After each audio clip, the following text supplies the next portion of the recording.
So what I thought would be so here's how it happened. This morning, I'm picking up Duncan. I'm on the phone with her, and we were talking about how we fucking love this version of you right now. Oh, dear God. Yeah. I was even bragging about you to Mom this morning. But seriously. Yeah.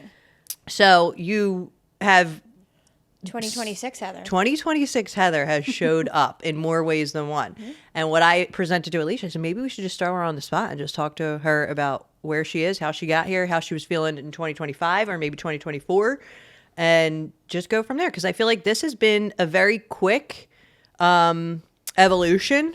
Transformation. And it's been a transformation. And we spent a couple years where you were feeling some feelings that I think a lot of salon owners probably feel. And I feel like it's a valuable conversation to have. Are you open to it? Yeah. Is it like true or false, multiple choice? No. Are you open? I'm open. To Let's laying do it all out on the line. Listen. Give the people what they want. If it's going to inspire somebody out there or help an owner to feel a little bit differently and move forward, I'll do it. Cool. Yeah. So what do I got to do? Air my dirty laundry? I mean, let's talk about where you were at, like at your lowest point. And like and here's where my head is like those couple of meetings when we were sitting with Kirsten where you were like feeling like you had all the feels and it sucked for everybody. The whole energy in the room felt bad. Well, let's get into this. Go. You know, it's not easy when you're 10 years invested into a business as an owner. You've grown one company into 5 companies. Mm-hmm. And then you sit down at a table with all of your lead people and basically be told that your new job now is just to be the party planner. Like, what the fuck?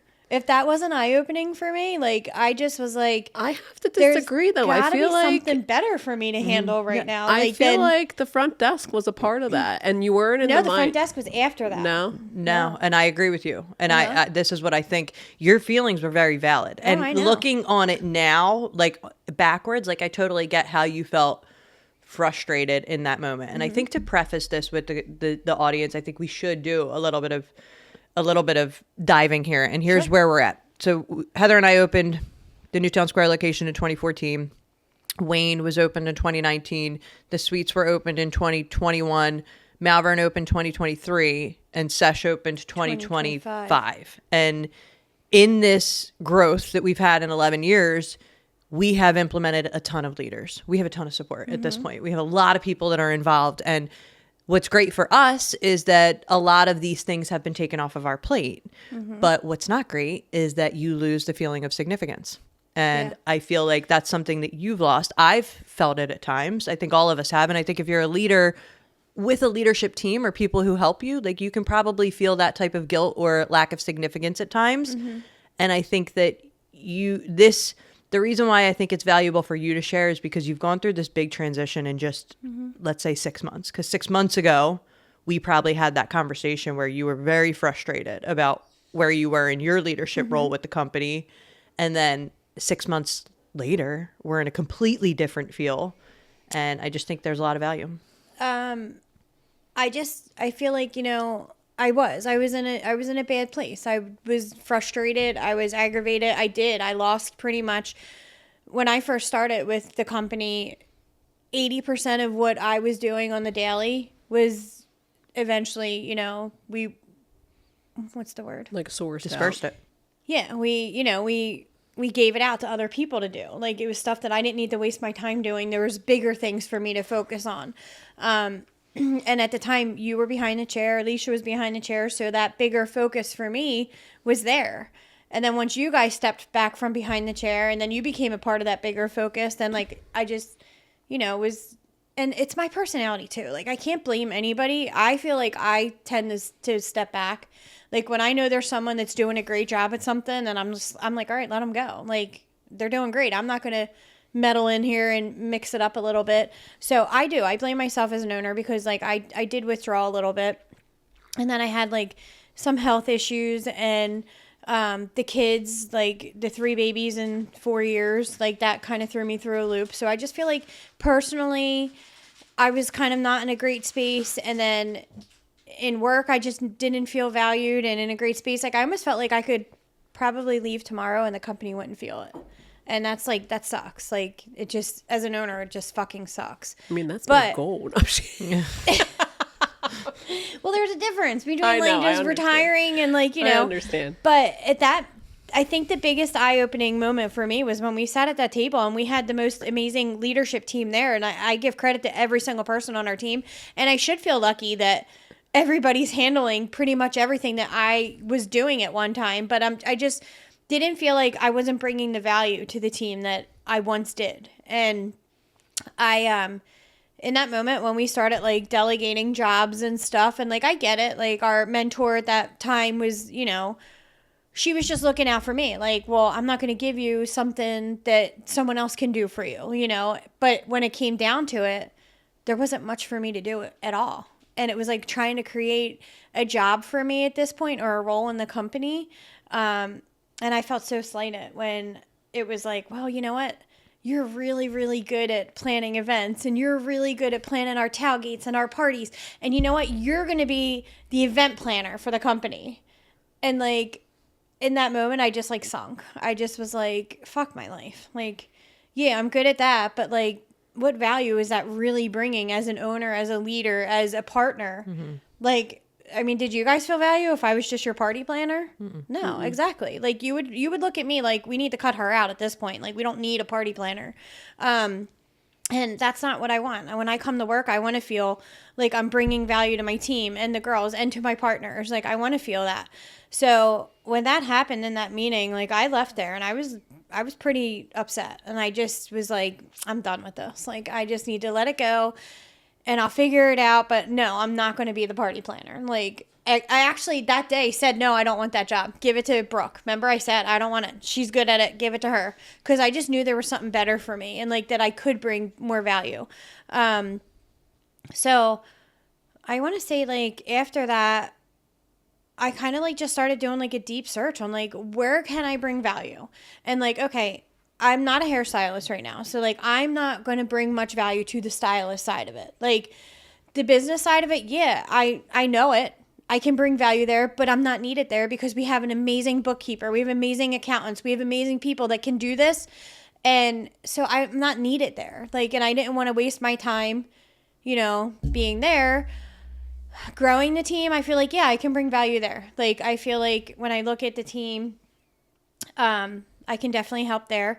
When I look at growing our team, I look at myself as a consumer and a client. And I just know I have high expectations. And I don't know why I do. I could tell you why. Why? Because you get lymphatic massages and you go to the top spas and you love 5-star meals and 7-course Michelin star restaurants. Yes. So I do. That's what, and this is what I think what you've identified and what we've kind of figured out was Heather is somebody who constantly evaluates the company. Yeah. And it doesn't matter which company it is. If she walks into Newtown, she's not telling me all the shit we're doing good. She's telling me all the shit we're doing bad. Mm-hmm. She does it to Wayne. She does it to Malvern. Mm-hmm. She walks in and she can identify, well, the front desk wasn't up to par. My shampoo wasn't great. And not that she's saying those things because she's not, but. Or like, I hate the tile on that wall. Like, we need to change it. It needs a refresh. Like, the curtains need to come down. We need new curtains up. Like, I pick apart stuff like that. And I feel like that's where I'm good. And I'm good with front desk and customer experience and customer service because I know how I want to be treated when I'm out. So it's exactly how I want our company to treat our guests when they come in. So if that makes sense. Like I'm not going to have one of my front desk persons stand up front when you walk in and be like, checking in. Like, no, what are you, hair cuttery? Like, what are you? Like, well, if you're a luxury hair salon, you don't look at a guest and say checking in. Like, what else do you think they're there for? So I think we should tell them where you're at now. And then I want to talk about how you got from point A to point B and go from there. So I basically created a role for myself. And I identified the flaws that are within our front desk. And I don't blame anybody on our front desk team. I don't blame our managers. I don't blame anyone. I blame myself. That it took this long to identify the issues that we were having. And it took this long for me to step up and say, I'm going to take control over this. Because I don't think there's anybody on the team that will do it better than I will. And I'm not knocking anybody, but I just think that I know as an owner what I want for my guest. And I want my guest to get what I get when I go to these nice places. And, it's my job and my responsibility right now. I'm teaching all of our managers. I'm teaching all of our front desk associates, like, the experience that I want. It's so basically I'm revamping our guest experience. I'm revamping how guests are greeted, how they're checked in, how they're checked out, their time with us, how they're feeling in that moment. So I'm putting like the Heather edge on everything at this point. So it's going to level up for sure. We've already made some massive changes. We've, refocused. I've got a lot of the girls that are like our front desk team pretty much on board with me, and they trust me right now. So that's a really good feeling because I think that they see that in me, that I'm the leader they want right now, which makes me feel really good. I hear them all the time saying things like, oh my God, it's so nice when you say this, or I love when you chime in. Like, they value my thought, and it feels really good. So yeah, that's where I'm at right now. Going back to like when you started this new role, what was the first time you felt like that, like you were bringing the value and like you were like, all right, like I got this, like I can do this, I have the momentum now? I don't know if there was like a specific time. I just knew like at one point I was tired of hearing the same old problems. Like I was tired of getting on these Monday morning calls and hearing the same things. And like you guys would hear it in my, like I would snap back at everyone and I'm like, but why is this a problem? Like, why are we still talking about this? Why is this not fixed? And I was just so tired of having those feelings within myself in these meetings that I'm like, okay, I know why. Because nobody's fixing it. Nobody's, holding anybody accountable. Nobody's making sure that it's happening. So, you know what? I raise my hand and I'm like, it's me. I'm going to be the one to do it. And I'm going to make sure that these changes are done and we don't have these issues and we don't have to keep having the same conversation over and over. Like, Fuck yeah, let's go. I'm over it. She was fed up. Yeah, I was. It was like frustrating for me because like I just knew we could do better. I know we have the right people. I mean, our front desk team's amazing, each and every single one of them. And I got to like personally, this year, it's hard for me because I work during the day. So I don't see a lot of our night people. I don't see a lot of the weekend people. I interact with them like as much as I can at meetings and stuff like that, but I don't get to know them on a personal level. So it was nice this year when I took this role on, I said like, I want my team to know me and I want to know them so that they can trust me and I can trust them. And I wanted to have the opportunity to sit down with each and every one of them and like talk to them on a business level, on a personal level, and like get to know them, which I did. I did that in January. I made it a point to, have meetings with each and every one of them. Some were in person, some were over Zoom. But it was really nice for me because now I feel like I have that personal level. Like if I have to text somebody, it's just like I could throw a joke in there and just know like their personality matches mine, or like I know what I can and can't say to certain people. I know how I need to train certain people and how everyone trains differently. Like everybody learns differently. So having that opportunity was a big part in my career that I feel like really kicked it off for me because I feel like now I'm a part of them. Like I'm not just like an owner that shows up and I'm in the office. Like, no, this is my front desk team and we're a unit. Like you hear so much about the stylist and the apprentices and they get so much attention. And I just feel like, our front desk team's the forgotten team and I'm not going to allow that anymore. Like we're just as important, if not more important than any of the other teams within this company. And I want that to be known. And I hope that each and every one of them on my team feel that because I do value every one of them. And I know that they all have so much potential. They just need a leader. And that's going to be me. It's funny that you say that, though, because I just saw something where Simon Sinek says that every time an employee gets hired, he, like, has a meeting with them, like, every single employee, and just basically, like, has a conversation where he's like, you're not just an employee and part of a company, you're part of something bigger here. Yeah. And we kind of do that. Like, I wouldn't say, like, we have, like, these strategic meetings where we say the same thing to every person, but there is a sense of support from like a stylist that gets hired, an apprentice that gets hired, a manager that gets hired, but there was no support for front desk. It was like they got hired and they were just expected to like do these jobs with like nothing else, no additional support, no coaching conversations, no like get to know you type of deal. And I feel like you doing that is bringing incredible value, not only to like the company, but to them. Well, I feel like we preach so much about culture, and like culture is one of the biggest things here. So, you know, we lean into it with the stylists, we lean into it with the apprentices, but like, how can we have an awesome culture if we're not leaning into it with the front desk? And I feel like for us as leaders, having somebody understand the culture and the direction that you're headed with your company, you need to understand them as an individual. And I feel like learning about them personally, like, I don't ever want anybody to walk into my company and feel like, oh my God, that's my boss. Like, you know, like they Does can't she come even and know talk my to name? yes. Yeah. I don't ever want that. Like, that's not, if I could go out to lunch with every single one of my employees one day a week, I would do it. Because I feel like getting to know somebody on a personal level just brings so much more value to your company than it does if you just hired someone and you threw them through training and you're like, all right, get on the floor. I'll check in with you like when you need me for something. But like, it's such a good feeling, like going up to the front desk and like, Lex, what's going on? When's this baby coming? Like, you know, like stuff like that, or like going to like, so for me, one of the other things that I'm going to be doing more with multiple companies, it's hard. So anybody that has more than one salon, you feel like you're pulled in a million directions. You know what that feels like. And I feel that. And I feel like Newtown's my flagship. I started that company there. That's my safe space. That's where I feel home. But not to say that I don't feel that way about Wayne. Wayne is every part of me, as much as part of me as Newtown is. The same thing with Malvern. I just know that I have incredible leaders like you and Dana that are, you know, in control over there. And you guys probably don't need me as much. But now that I'm in this new role, I do feel like you need me. Your front desk needs me. Malvern's front desk needs me. So I am going to, you know, try to get back into a rotation where I'm spending time, equal times at each salon, so that like I will get to spend more time with each front desk person. And I am going to try and, you know, divvy up my days. I haven't come up with my schedule yet because we were away last week and it was just a lot going on up until now. But now that things are calming down, that is my intention. And I do plan on doing that. And I think that me being present in all 3 locations at the front desk with these girls, it's just going to transition so well for everybody. And I am right in the middle of working on the new front desk training system, which isn't complete yet, which I wish I would have had it done by March 1st, but I don't.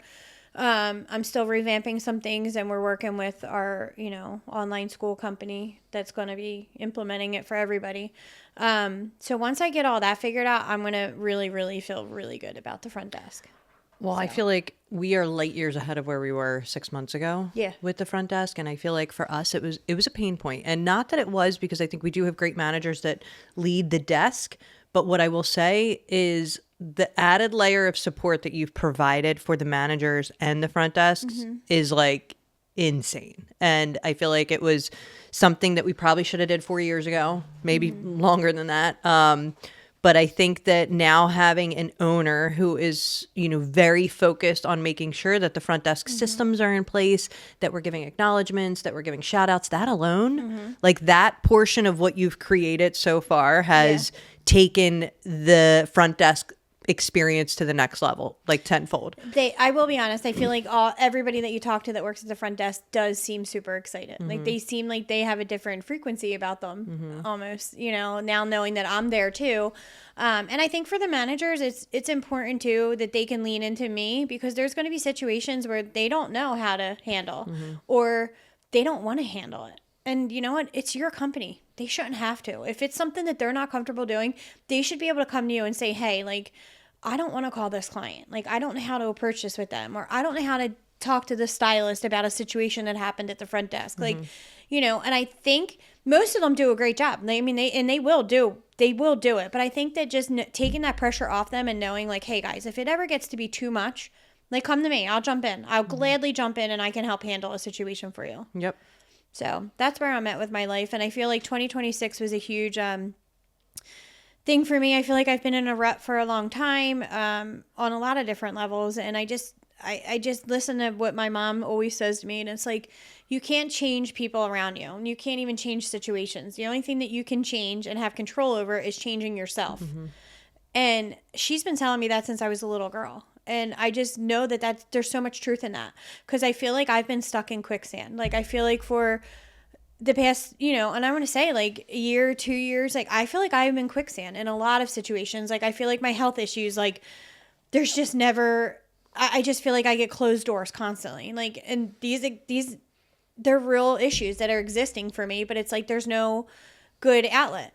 I feel like, personal life, like I get a little stuck there, but like in work, I felt like I was really stuck. Like I feel like the quicksand was just getting higher and higher, higher and up on me, but nothing was going to change unless I started climbing out of it. Mm-hmm. And it's little, I'm taking it little by little. So like I'm making little changes in my life personally, and I'm making little changes in work, or big changes at least in work. But I just know that it's going to be so valuable to the company and to you guys as partners and to the team. And I just know that there's, so much I can bring. So it was just recognizing that and getting out of that rut of waiting for somebody to tell me what they need me to do. Mm-hmm. Like it was to the point where like I needed to get frustrated. I needed to get annoyed, and I needed to be like, I'm done with this. Like I'm going to handle this, and I feel that way personally too. I'm like, I'm there. Heather 2026. Look out, baby. I love it.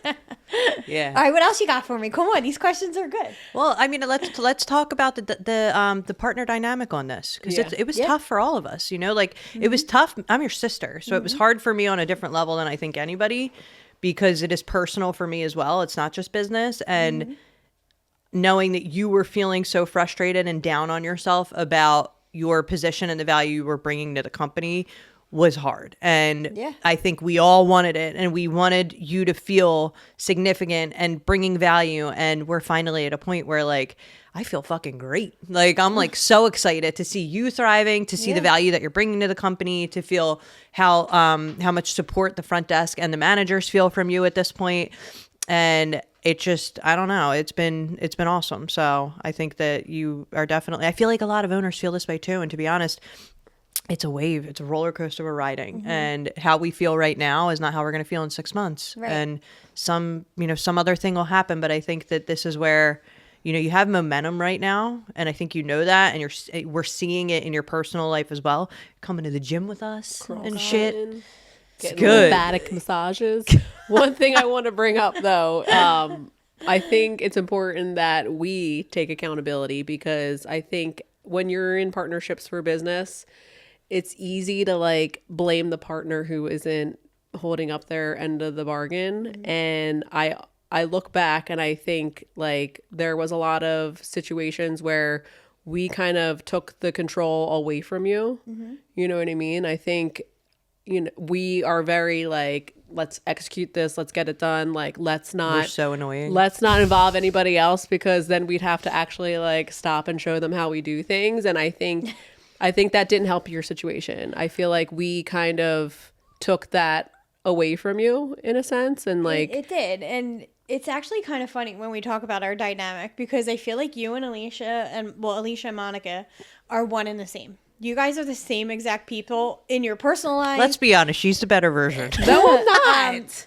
No, I think you guys make each other the better versions. I agree. To be honest, I think like she makes you step it up, and you do the same thing to her. And I think that's just your personalities. And I think that it's so important to recognize personality traits and stuff. Like, for instance, you guys live in a digital world. Me and Dana, we're like, where's our marble copybook and our number 2 pencils? Composition. Yes, like we're just different people, how we learn, how we do things, how we orchestrate, how we lead. And I feel like you and Alicia have very similar personalities, where Dana and I are way more relatable. Not saying we're not as valuable as you guys. We are. We're just in a different way. Like I bring something to the team that you guys don't, and you bring something to the team that I don't. For sure. So, but at one point I was feeling like I wasn't bringing anything for a while. Like I just was like, what is going on? There was so much change happening within our company, and it didn't really involve me. It was more so like you guys that I really felt left out almost. Yeah. And well, that was like a pattern that we like had to break. Like after, like the roles kind of got changed, mm-hmm. like we would talk about things and be like, all right, let's meet this day and work on this. And I'm like, no. Yeah. Like we can't. We have to like make sure that we involve Heather, because this is our MO. Mm-hmm. We think of a change, we need to do it, and then you and I do it, and like she's kind of left out of the information, why it's happening. Mm-hmm. A lot of times you talk us out of a lot of shit because you have great points that you bring up. So well, that's what's funny. Like you guys could be so working on something and I'm completely out of it, but then like I'll get that phone call and it's like, we need your opinion. Yeah. And that's when I feel valued again. I'm like, all right. I'm like, what do we got? Where are we at? I mean, because I'm bringing a different twist to it. Well, and this is something that I want to mention because this is valuable. And I said this, the fact that you were vocal with your concerns about the topic we were talking about yesterday. There was a period of time where Heather was quiet. Yeah. And Heather was just like not coming to the table and just almost felt defeated and wasn't bringing her opinions. That time sucked because what would happen is we would move forward with something and then 6 months in, we'd be like, what the fuck? Why did we do this? And she's like, well, I didn't want to do that. And I'm like, well, why didn't you say that? And listen, this is like, I'm being straight up. This is transparent. Partnerships are not easy. And you have to have thick skin and you have to be able to hear that you're not right. And your opinion might not be the right one. And you have to swallow that and move on. And it's very difficult, but it works. And as long as you come to it with an open mind and trust in your partners, I think it makes sense. But there was a point in time where you were very quiet and it didn't do us any good because like you said, her and I are usually in sync on topics. I currently, and I will own this, and it is not a good thing. I kind of, in this current moment, sit back and just let shit go. Like I trust you guys enough that I'm like, it's cool. Do what you got to do, which is what happened with. And you don't want to get into that bad place. I know, which is what happened with yesterday when we were talking about this topic that, this conflict we were having as a company. And I was like, it's cool. I'm not really worried about it. Well, Heather was worried about it. And Heather came to the table with a very valid concern and vocalized it. And to be perfectly honest, it completely changed the trajectory of that decision that we were going to make. And so this is such a good topic because I feel like there's so many salon owners out there that are probably feeling insignificance, especially if you're someone who has stepped back from behind the chair. Because let's be honest here, when you are the rock star stylist bringing in $300K a year and seeing a billion clients and like there's almost this like highlight around you, that's a different feel. But when you step back and now you're working on your business and not in your business, that's a tough thing to deal with. And that's probably, we've all dealt with it. I dealt with it when I stepped back from behind the chair. I know you did. I know Dana's going through it right now. Yeah. It's not easy. And I think, you're used to working, let's say 20 to 30 hours behind the chair or whatever it is. But when you pull that out and then you have to figure out your new role and what value am I bringing with the time I'm at the salon, that's a very valid concern that I think probably most salon owners go through. I'm sure. Yeah, and I feel like ebbs as you and flows. Grow, yeah, like there's going to be a period of, like I don't want to sit here and say like you're never going to feel like that again because you probably will. Well, I already know that. Like that's what I was just about to say earlier. Like I feel like I'm already looking to the point where all right, once I get this whole front desk thing smoothed out and figured out and everything's going, we're given like the Ritz-Carlton experience and everybody's great and happy. Then what's next for me? I know. Like I'm already worried about that. But I love that. I love that because this is where the value comes. Yeah. And what's going to happen is just because you're aware of that and you know that in the next 6 months, I'm probably going to be in a very different situation. My front desk is going to be incredible. That whole thing is going to be done. You're now going to be identifying the next. Yeah. Like what else can I pick the apart? next challenges and what are they? And then we're going to handle that. Yeah. And that's kind of the endless cycle of salon ownership. So hop in, guys. Yeah. What would be your advice to somebody who is feeling the way that you felt, other than like just wait until you're fed the fuck up? Well, I think that's a big part of it. You finally get to the point where you're done. But I think the biggest advice I can give to anybody that's feeling like in a low place is don't wait for someone to come save you. Like no one's throwing you a raft at this point. Like you need to save yourself. You need to do it yourself. Like no one's going to do it for you. You just need to you got to make things happen. That's all you got to do. Like I just feel like your own value, and if you don't, you need to figure it out and figure out where you are valued at. And then I think you need to make the moves to make it happen, and then it all just like kind of organically will unfold. And like we say all the time, like God will play it out the way it should be played out. So one final angle that I think we should get into with this, and I'm thinking of it because it was my lens in this, and it was you being my sister and my partner and going through this, and there was some frustration on my end. Like there were conversations where you and I, things got a little heated, and it was like, well, I can't do it for you. Yeah. You got to do it. And like that sucked. But I think for anybody who is in a partnership that may be having a partner who is going through something like this, or maybe you're feeling like, well, I'm handling all of it and they're not stepping up. Like, I think that you have to have a hard conversation. And there were a few that you and I had, and I think they were pivotal. It was what needed to happen in order for us to get to the next level. And was it extremely hard? Yeah. Like, it sucked ass having those deep conversations. Yeah. But the whole purpose of it was because I wanted you to feel value, and I wanted to feel good, and I wanted our partnership and our business to thrive. And as a leader and an owner, I think you got to own that. Like, if you have partners, like, you got to care enough, you got to give a shit enough to actually tell them when, hey, this isn't working. Well, that was huge for me. Like, having somebody hold me accountable too.